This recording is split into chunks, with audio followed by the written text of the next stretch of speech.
Assalamualaikum warahmatullahi wabarakatuh. Waalaikumsalam warahmatullahi wabarakatuh. Gimana kabarnya hari ini anak-anak? Sehat? Sehat, Pak. Ya, Alhamdulillah. sehat. Mudah-mudahan kalian semua dalam keadaan sehat, diberikan semangat. Silakan untuk memulai kegiatan pembelajaran hari ini. Silakan ini dipimpin doa. Marilah kita berdoa untuk kepercayaan dan agama kita masing-masing. Berdoa mulai. Berdoa selesai. Amin. Terima kasih Indri telah membimbing doa untuk kegiatan pembelajaran hari ini. Mudah-mudahan dengan doa kita selalu diberikan petunjuk, diberikan kemudahan, dan diberikan ilmu pengetahuan dalam setiap kegiatan pembelajaran. Setelah kita mempelajari pada pertemuan sebelumnya, yaitu pertama terkait dengan apa itu cerpen, kemudian unsur-unsur pembangun cerpen, kemudian secara garis besar, topik yang akan kita pelajari pada pembelajaran hari ini yaitu tentang struktur teks cerita pendek. Nah, tujuan pembelajaran untuk pertemuan hari ini yang pertama yaitu menganalisis struktur teks cerita pendek yang dibaca atau didengar. Yang kedua adalah menjelaskan struktur teks cerita pendek yang dibaca atau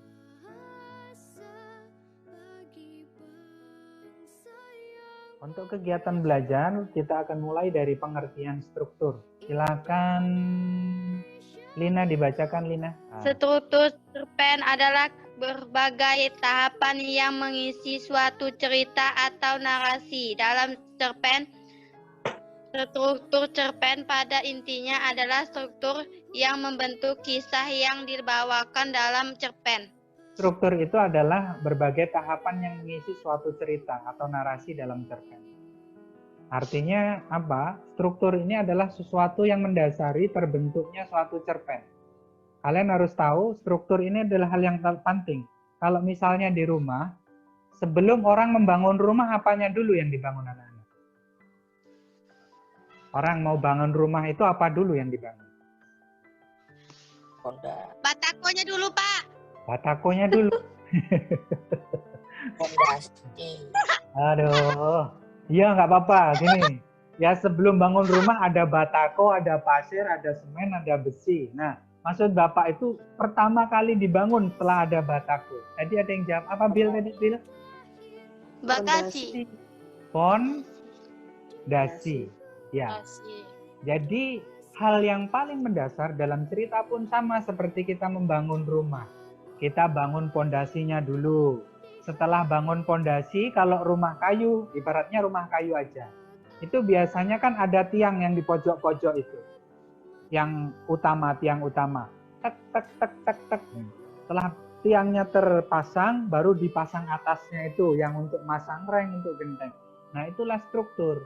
Baru nanti kayu papan itu akan ditempelkan pada struktur. Dalam cerpen pun sama, jadi cerita pun harus ada struktur atau sebuah dasar cerita untuk terbentuknya sebuah cerita secara utuh.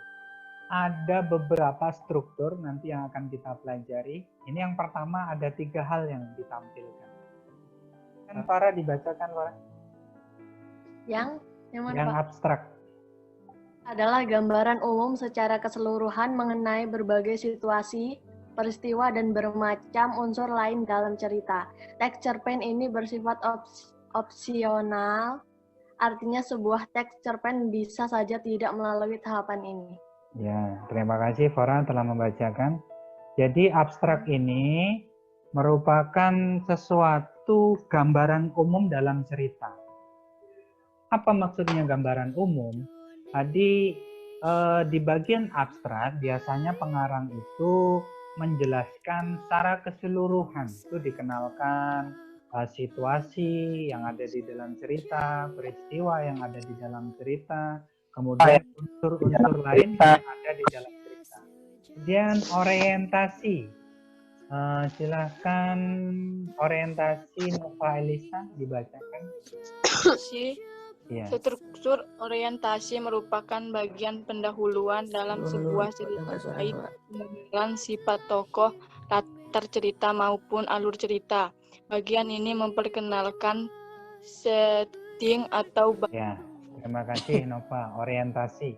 Nah, struktur orientasi ini secara garis besar ini biasanya wajib ada di dalam sebuah cerpen. Berbeda dengan abstrak. Kalau abstrak tadi bahasanya opsional, boleh ada, boleh tidak.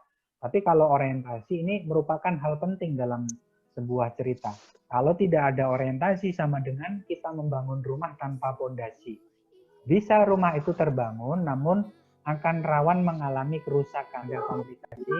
Selanjutnya ada struktur dalam sebuah cerpen itu yaitu bagian evaluasi. Silakan Sisil dibacakan, Sisil. Evaluasi.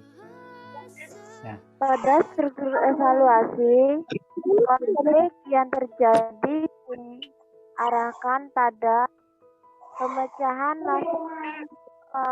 mulai tampak penyelesaiannya. Ya, terima kasih Sisil.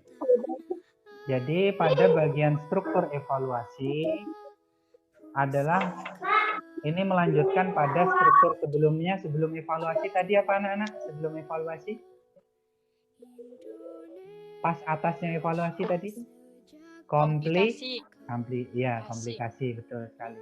Jadi evaluasi tadi kalau di bagian komplikasi, penulis itu mulai memunculkan persoalan yang dihadapi oleh tokoh.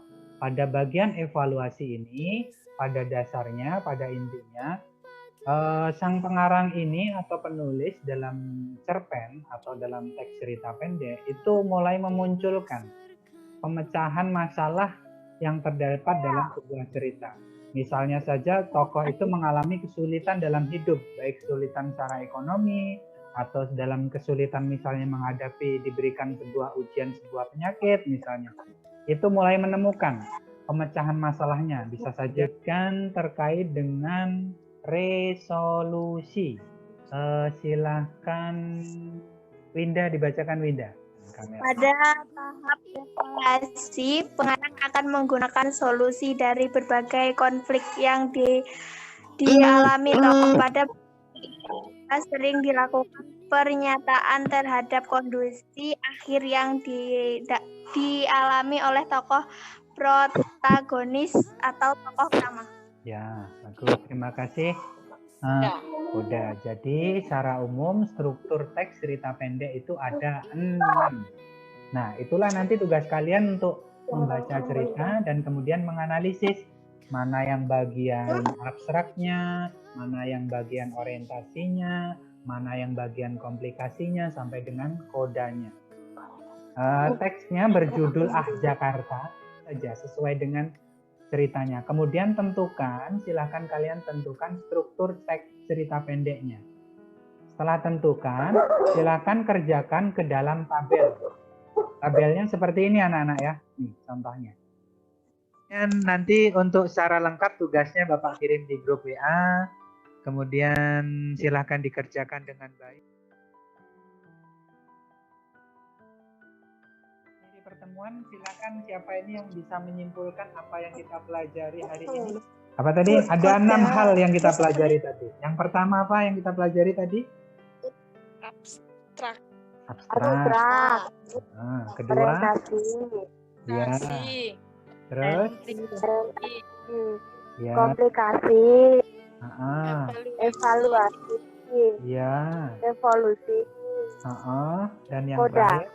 Koda. Jadi pada intinya, terima kasih anak-anak sudah menyimpulkan. Pada intinya yang kita pelajari hari ini adalah tentang struktur teks cerita pendek. Kalau tidak ada pertanyaan, untuk materi selanjutnya yaitu kita akan membahas tentang unsur kebahasaan. Silahkan Indris dipimpin doa untuk mengakhiri pertemuan kita.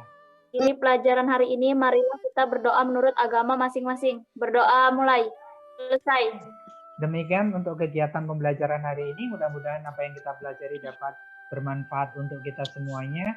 Dan kalian mendapatkan hasil. Dan mudah-mudahan di kemudian hari kalian menjadi orang-orang yang sukses. Amin. Bapak Iri, wabillahi taufiq walhidayah. Wassalamualaikum warahmatullahi wabarakatuh. Waalaikumsalam. Waalaikumsalam warahmatullahi wabarakatuh.